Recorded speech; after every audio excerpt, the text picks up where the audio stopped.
பீஷ்மரை விட உயர்ந்தவர் சகுனி. போரில் வீர மரணமடைந்த வீரர்களின் மனக்கிலேசம் நீக்கும் பொருட்டு பெரிய யாகம் நடைபெற்றுக் கொண்டிருந்த அரண்மனைக்குள் நுழைந்தார் பகவான் கிருஷ்ணர். தர்மன் வரவேற்க மற்றவர் தலைவணங்க உள்ளே நுழைந்தார் கிருஷ்ணர். யாகம் தொடங்கலாமே, சொர்க்கத்தை அடைய அவரவர்க்குரிய பாகத்தை வைத்தாயிற்று அல்லவா என்று கேட்டார். ஆயிற்று கண்ணா, முதலில் பீஷ்மர், பிறகு துரோணர் என வரிசையாக வைத்தாயிற்று. உன் வருகைக்காகத்தான் காத்திருந்தோம் என்றான் அர்ஜுனன்.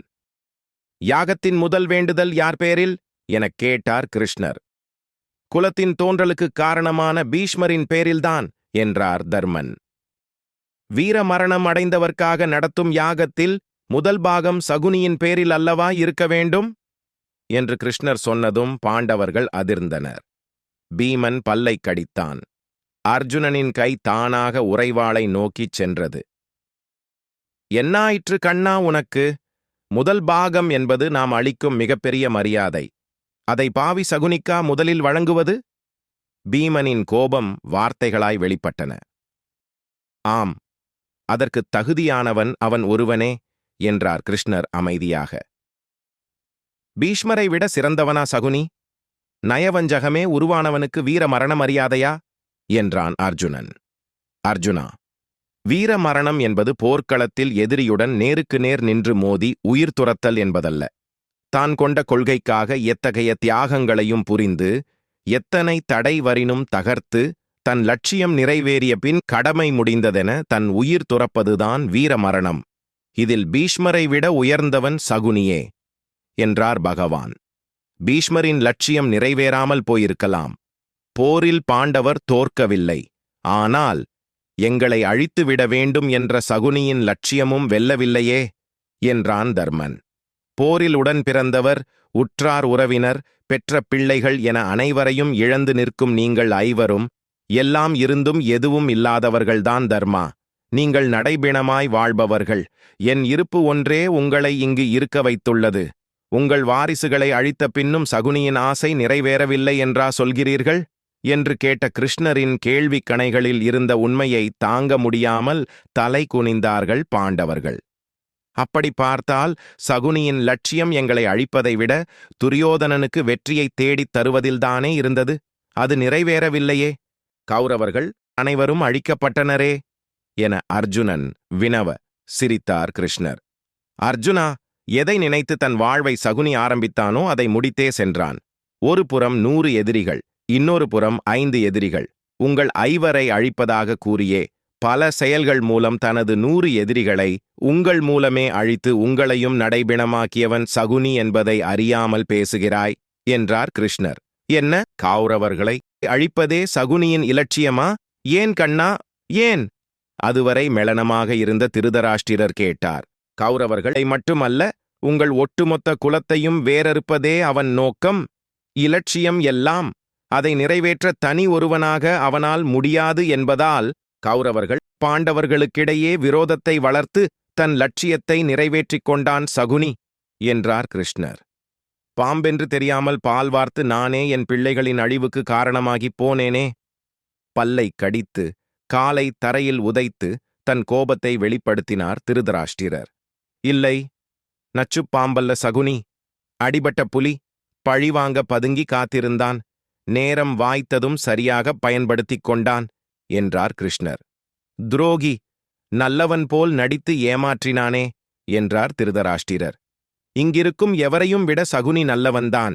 உங்கள் பிள்ளை துரியோதனனை கொன்றதற்காக பீமனை கொல்ல நினைத்த நீங்கள் நல்லவர் என்றால், அபிமன்யுவை கொன்ற ஜெயத்ரதனை கொன்று பழிவாங்கிய அர்ஜுனன் நல்லவன் என்றால், பாஞ்சாலியின் சபதத்தை நிறைவேற்ற துரியோதனனை கொன்ற பீமன் நல்லவன் என்றால், தன் கண் எதிரிலேயே தன் குடும்பத்தினர் ஒவ்வொருவராய் உணவின்றி உயிர் துறப்பதை பார்த்திருந்த ஒரு சாம்ராஜ்யத்தின் இளவரசனான சகுனி, அதற்கு காரணமான உங்கள் குலத்தையே அழிக்க நினைத்து அதற்காகவே உயிர் வாழ்ந்த சகுனி உங்கள் எல்லோரையும் விட நல்லவனே என்றார் கிருஷ்ணர்.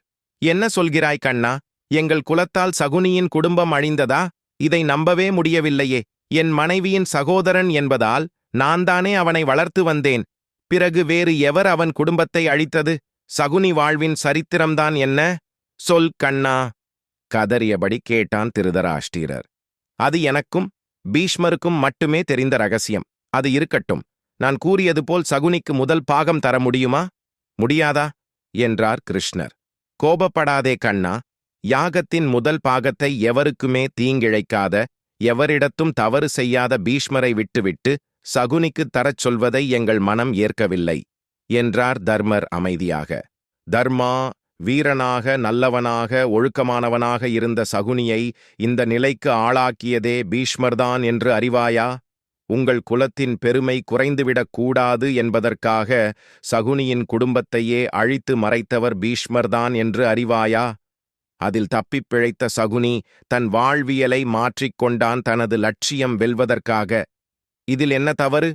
போரை வெல்ல நாம் செய்த அதர்மங்கள் எல்லாம் தர்மங்களாகும்போது அவன் கொண்ட லட்சியம் வெல்ல சகுனி செய்த செயல்களும் தர்மங்களே என்றார் கிருஷ்ணர். பாஞ்சாலியை துகிலுரிக்க வைத்ததுதான் சகுனி செய்த தர்மமா? கேலியாய்க் கேட்டான் பீமன். பீமா, வரம்பு மீறிப் பேசுகிறாய். யோசித்துப் பார் அன்றைய நிகழ்வை. எனக்கு பதிலாக என் மாமன் சகுனி தாயம் உருட்டுவார் என துரியோதனன் சொன்னவுடன், எங்களுக்கு பதிலாக கண்ணன் தாயம் உருட்டுவான் என உங்களில் எவரேனும் கூறியிருந்தால் அது நடந்தே இருக்காது. அங்கு போட்டி தர்மனுக்கும் துரியோதனனுக்கும் இடையேதான் நடந்ததே தவிர சகுனியுடன் அல்ல. அந்த இடத்தில் தாயக்கட்டைகளைப் போல் சகுனியும் ஓர் கருவியே. பாஞ்சாலியின் அவமானம் சகுனியால் திட்டமிடப்பட்டதல்ல. அதற்கு முழுக்கப் பொறுப்பேற்க வேண்டியவர்கள் தருமனும் துரியோதனனும்தான். வேடிக்கை பார்த்து கொண்டிருந்த உங்களைப் போலவே சகுனியும் பார்வையாளன்தான். பழிகாரன் அல்ல, புரிந்து கொண்டு பேசு என கடுமையாகச் சொன்ன கிருஷ்ணரை பணிந்தான் சகாதேவன். பரந்தாமா, பீமனை மன்னித்து அருளுங்கள். நீங்கள் கூறி அதை மறுத்த அவப்பெயர் எங்களுக்கு வேண்டாம். இந்த யாகத்தின் முதல் பாகம் சகுனிக்கே தரப்படும் என்றான் சகாதேவன். அனைவரும் வேறு வழியின்றி அதை ஒப்புக்கொண்டனர். யாகம் முடிந்ததும் கிருஷ்ணர் விடை பெற்றார். அவரை பின்தொடர்ந்த சகாதேவன், பரந்தாமா, சகுனிக்காக பரிந்து பேச தாங்களே முன் வந்தது ஆச்சரியமே. இதற்கு கண்டிப்பாக வேறு காரணம் இருக்கும். அதை நான் அறியலாமா? யுத்தத்தில் சகுனியை கொன்றவன் என்ற உரிமையில் கேட்கிறேன் என்றான் பணிவுடன். சகாதேவா, காலத்தின் மறு உருவம்தான் நீ. அதனால்தான் உனக்கு எதிர்காலம் அறியக்கூடிய ஜோதிடக்கலை எளிதாக வந்தது. சகுனியை கொன்றது நீ அல்ல. அவன் லட்சியம் முடிந்தவுடன் உன் உருவான காலம் அவனை அழைத்துக் கொண்டது. கவலை வேண்டாம். அது மட்டுமின்றி காலம் முழுதும் என்னையே அனுதினமும் நினைத்துக் கொண்டிருந்தவன் சகுனி ஒருவனே. அது பக்தியாக இல்லாவிட்டாலும் கூட என்னையே நினைத்திருந்ததால் அவனும் என் பக்தனே. என் ஒவ்வொரு அசைவுக்கும் பொருளறிந்தவன் அவன் ஒருவனே. அவன் உயிரோடு இருக்கும் வரை என்னால் அவனுக்காக எதுவும் செய்ய முடியவில்லை. அவனை என் பக்தனாக, அவன் விரும்பாவிடினும் அவனை நான் ஏற்றுக்கொண்டதனால் யாகத்தின் முதல் பாகத்தை அவனுக்கு அளிக்க வைத்து பெருமைப்படுத்தினேன் என்றார் பகவான். மேலும், என்னை விரும்பி ஏற்பதோ விரும்பாமல் ஏற்பதோ முக்கியமல்ல. என்னை ஏற்பது என்பது மட்டுமே முக்கியம். அது ஒன்றே போதும் ஒருவனை நான் ஆட்கொள்ள என்ற கிருஷ்ணரை வணங்கி வியந்து வழியனுப்பி வைத்தான் சகாதேவன். கதையை படித்த கேட்ட அனைவருக்கும் நன்றி. கதை பிடித்திருந்தால் நமது சேனலை லைக் செய்து சப்ஸ்கிரைப் செய்து கொள்ளுங்கள். நன்றி, வணக்கம்.